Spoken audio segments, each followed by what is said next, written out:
मेरे ख्याल से ज्यादा चीजें घूम रही हैं आजकल, घूम रही है मेरे ख्याल से रिदा की तरफ आना चाहिए। क्योंकि रिदा गुम तो नहीं गया कुछ। हाँ, रिदा कुछ गुम तो नहीं गया, कोई कमेंट तो नहीं गुम गया कुछ नहीं अभी तक कुछ कोई कमेंट नहीं घुमा। आस्ते आस्ते शो आगे चलता जाएगा, कमेंट्स आते जाएंगे।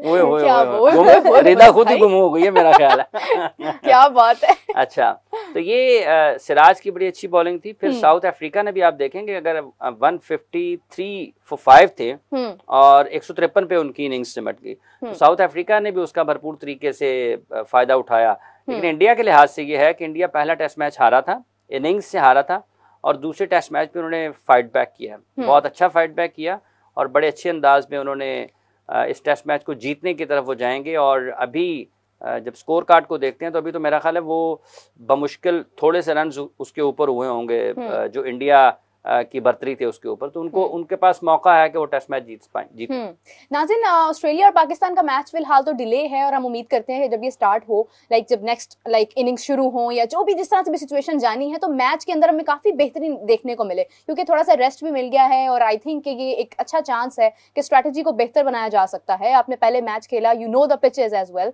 तो हाफिज साहब, इसके साथ मैं एक चीज और कहना चाहूंगी, क्योंकि इंडिया और South Africa are still playing, और विराट कोहली के ऊपर जो कि एक फैन फॉलोइंग जिसकी बहुत ज्यादा है, भारत से भी पाकिस्तान से भी, उनके ऊपर बहुत तनकीद हो रही है। अभी मैं देख रही थी, सुशांत मेहता ने कहा कि विराट कोहली सेल्फिश है, इसको इमीडिएटली ड्रॉप करना चाहिए। मतलब हाउ इज दैट पॉसिबल? आप एक लम्हा इतनी होप्स क्रिएट कर देते हैं एक प्लेयर के लिए, आपके लिए वो टॉप ऑफ द लिस्ट है, और उसके बाद सडनली आप उसकी तनकीद करने लग जाते हैं। और सिर्फ सुशांत मेहता नहीं, देयर आर मेनी इंडियंस जो शायकीन हैं वो भी कह रहे हैं कि मतलब ड्रॉप कर देना चाहिए। कर दें फिर, अगर उनके पास में आए तो इसमें कौन सी बात है?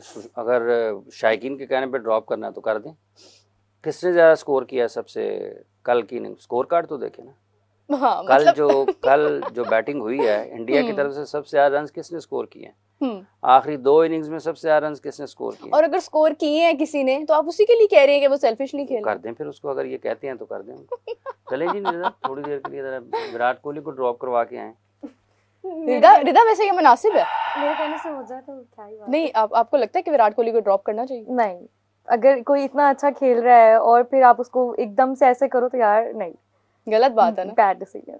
देखें जी, ये तो गलत बात है। कल अभी हाफिज साहब को कमेंट्स आ रहे थे, आप हमारे लिए विराट कोहली हैं, और आज आप विराट कोहली के खिलाफ हो गए, तो ड्रॉप ही कर दो। अच्छा हाफिज साहब, एक और इरफान पठान, क्योंकि हमेशा से कुछ ऐसी स्टेटमेंट देते हैं, कभी अच्छी होती है कभी समझ ही नहीं आती है। खैर, उनका ये कहना था कि when overseas cricketers come to India on turning pitches they shouldn't complain. वो कंप्लेन नहीं करते हैं, it's a skill they need to improve. देखिए, ये इस वजह से बात हो रही है कि जब कल 23 विकेटें गिरी हैं, तो उस पिच के एतबार से लोगों ने गुफ्तगू की है कि शायद ये उतनी ज़्यादा बेहतर नहीं है, जहाँ पर बल्लेबाजों के लिए रन्स बनाने के मौके नहीं है। तो बात उनकी इस लिहाज से ज़रूर ठीक है कि जब साउथ अफ्रीका या कोई भी टीम इंडिया टेस्ट मैचेस खेलने के लिए आती है, तो टेस्ट मैचेस में इंडिया अपनी स्ट्रेंथ के ऊपर खेलता है, अपने मतलब की पिचेस बनाते हैं बायलैटरल सीरीज़ में, कि जहाँ पर उनके अगर स्पिन बॉलर्स उनके पास ज़्यादा अच्छे हैं तो वो उन स्पिनर्स से फ़ायदा उठाने के लिए ऐसी पिचेस बनाते हैं कि जहाँ पर स्पिनर्स ज़्यादा कामयाब हों। तो ऐसा होता है, वहाँ पर भी वो स्पिनर्स बिल्कुल अनप्लेबल हो जाते हैं, और बाहर से आने वाली जो टीमें उन्हें मुश्किलात का सामना करना पड़ता है बैटिंग करते हुए। बात उनकी ठीक है कि, और ये स्किल है, स्किल है तो रोहित ने रन्स किए ना, क्योंकि रोहित को ये अंदाज़ा हो चुका था कि इस पिच पे अगर आप क्रीज ऑक्यूपाई करने की तरफ जाएंगे और टाइम लेने की तरफ जाएंगे तो आपको एक अच्छा बॉल किसी भी वक्त होगा और आप सरवाइव नहीं कर पाएंगे क्योंकि अनप्लेबल हो जाएगा। तो फिर उन्होंने स्ट्राइक रेट बेहतर के साथ, हाई स्ट्राइक रेट के साथ उन्होंने बैटिंग की और जल्द अज जल्द जो रन्स वो निकाल सकते थे उन्होंने निकाले। अगर आप कल की बैटिंग में इंडिया की देखते हैं तो इब्तदाई मेरा ख्याल है 15-20 ओवर्स में वो लगभग 5 का रन रेट था, 4.5-5 का रन रेट था जिसके साथ उन्होंने रन्स बनाए थे। तो उसकी वजह यही थी कि जब आपको ये एहसास हो जाए, अंदाज़ा हो जाए कि ये जो पिचेस हैं, पिच जो है इसमें फास्ट बॉलर्स के लिए या बॉलर्स के लिए बहुत ज़्यादा मदद मौजूद है और आपके लिए सर्वाइव करना मुश्किल होगा, तो फिर अडेप्टेबिलिटी यही होती है कि आप समझें और फिर आप जिस तरीके से मिनिमम टाइम में मैक्सिमम रन्स निकाल सकते हैं वो निकालें। उन्होंने कोशिश की, आउट तो होना ही होना है, अगर आप रोकते चले जाएंगे फिर भी आउट होंगे। तो रन्स निकालने वाले जो हिकमत अमली है इसी को उन्होंने अपनाया है। ये बात ठीक है कि जब आप किसी भी मुल्क में जाते हैं वो अपनी मर्जी की पिचेस बनाते हैं। आप ऑस्ट्रेलिया में जाएंगे वो आपको फास्ट पेस एंड बाउंस वाली पिचेस देंगे। आप साउथ अफ्रीका में जाएंगे वो आपको ऐसी पिचेस देंगे। पहले टेस्ट मैच में भी देखें को बहुत ज्यादा रन्स नहीं हुए। डीन एल्गर साउथ अफ्रीका ने रन्स किए लेकिन इंडियंस रन्स नहीं कर पाए हैं। यहाँ पर आप देख लें कि पाकिस्तान ऑस्ट्रेलिया में खेल रहा है। बिल्कुल क्या पाकिस्तान को पाकिस्तान जैसी पिचेस मिली हैं जहाँ पर आप आराम से घुटने के ऊपर बॉल ना आए और आराम से मुश्किल तरीन पिच थी लेकिन खेला ना। तो तीनों तीसरा टेस्ट मैच है। आपको जहां पर जाते हैं वो अपनी कंडीशंस को अपने एतबार से विकेट्स बनाते हैं और उनको उसका हक हासिल है। ठीक है साउथ अफ्रीका ने बनाई है।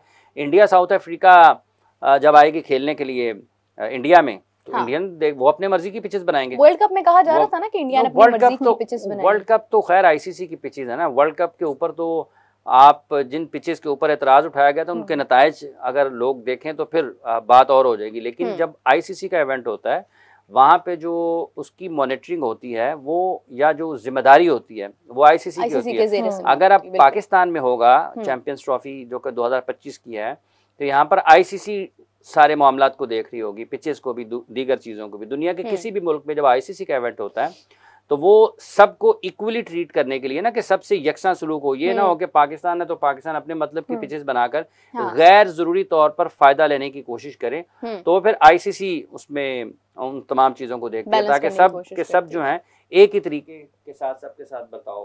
बिल्कुल सही जी। रिदा क्या कमेंट है प्लीज अर्ज कीजिए। एक कमेंट नहीं है मेरा, बहुत ज्यादा कमेंट्स हैं। सबकी क्या बात है, शुरू करें, बोलना शुरू करें, नाम भी बोलिएगा साथ साथ। जी ओमान पूछ रहे हैं सर वसीम अकरम का कहना है कि शाहीन अफरीदी ने खुद आराम करने का फैसला किया है, क्या इसमें टीम इंतजामिया का कोई किरदार नहीं है? ठीक है अगला कमेंट। शाहीन अफरीदी 99.2 ओवर्स कर चुके हैं, 2 टेस्ट मैच पूरी कर लेते तो फिर रेस्ट करते। और सिमरन राघव सिमरन फिर आ गई हाफिज आपकी बहुत बड़ी फैन है। पाकिस्तान के प्लेयर्स T20 को इतनी तरजीह क्यों देते हैं, टेस्ट और ओडीआई की जगह, ऐसा क्यों है? हाफिज साहब अब तीनों सवाल आ गए हैं, जवाब अच्छा मेरा ख्याल है शाहीन के बारे में ये भी सुनने को मिला है कि शायद उन्होंने खुद कहा कि वो तीसरे टेस्ट मैच में रेस्ट करना चाहते हैं। मेरा ख्याल ये भी सुनने को मिला था। दूसरा ये कि पाकिस्तान टीम मैनेजमेंट तो तीसरे टेस्ट मैच से पहले ही ये कह रही थी कि वो शाहीन के वर्कलोड और उनकी फॉर्म के हवाले से कुछ ज़्यादा परेशान हैं और उसका को हल निकालना चाहते हैं, तो इसलिए उनको तीसरे टेस्ट मैच में आराम दे दिया गया है। जहाँ तक ताल्लुक इस चीज़ का है कि शाहीन ने बहुत ज़्यादा ओवर्स कर दिए हैं, तो आप देखें कि उसके जवाब में जब आप जिसके साथ खेल रहे हैं आप उनके ओवर्स को भी देख लें उन्होंने कितने ओवर्स किए हैं। और ये तीनों के तीनों बॉलर्स जो हैं ये आप इसको देखेंगे इससे पहले पाकिस्तान से ज़्यादा लंबी क्रिकेट खेल कर आए हैं वर्ल्ड कप में। पाकिस्तान से ज्यादा हाई प्रेशर गेम्स इन्होंने वर्ल्ड कप में खेले। बिल्कुल। उसके बावजूद वो तीनों के तीनों फास्ट बॉलर्स पूरे टेस्ट मैचेस खेल रहे हैं। सवाल ये पैदा होता है कि जब आप अपने टॉप क्रिकेटर्स आपकी नेशनल टीम के लिए खेल रहे हैं तो वहां पर उनकी तरजीहात क्या होनी चाहिए और उन्होंने किस तरीके से उनको खेलना है।